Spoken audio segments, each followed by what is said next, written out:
Supreme কোর্টের ঐতিহাসিক নির্দেশ, রাজ্য সরকারের আইনজীবী অভিষেক মনু সিংভির গালে সপাটে থাপ্পড় কষালো সুপ্রিম কোর্ট।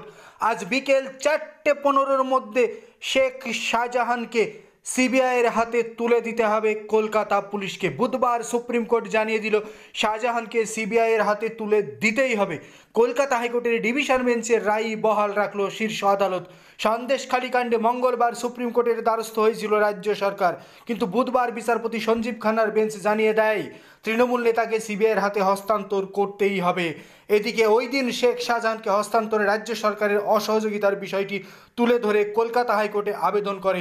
তারপরই বিচারপতি হরিশ ট্যান্ডনের বেঞ্চ জানিয়ে দেয় বুধবার বিকেল 4:15-র মধ্যে শেখ শাহজাহানকে সিবিআইয়ের হাতে তুলে দিতে হবে।